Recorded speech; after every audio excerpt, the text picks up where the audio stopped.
The story of this motorcycle brand began in 1901 in Redditch, England. It is the world's oldest motorcycle brand still in production. I am talking about the Royal Enfield. It didn't start as India's pride. It started as a British bike built for war, built for roads far from here. But somewhere along the way, it found a new home, a new heartbeat.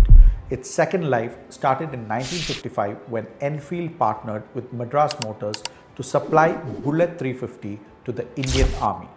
It was rugged, reliable, and tough enough for our roads. By 1962, every single part was being made right here in India. And when the British factory shut down, it was India that kept the engine running.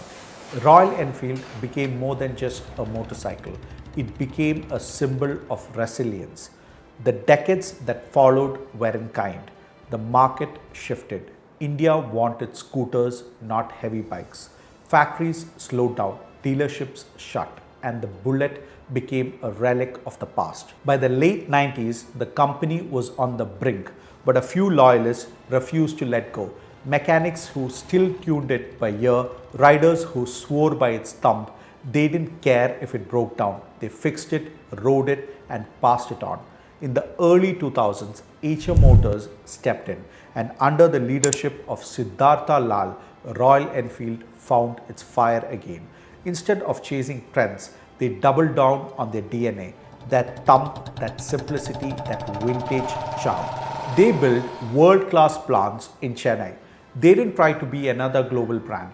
They built an Indian brand that the world couldn't ignore. And the world noticed. From 50,000 bikes a year to crossing 1 million motorcycles in FY25, a record-breaking milestone, Royal Enfield now sells in over 60 countries with riders from New Delhi to New York. Royal Enfield is not about horsepower, it's about heart power. It's about that unmistakable thump echoing through mountain passes and city streets. It's about belonging, a brotherhood that rides together through generations.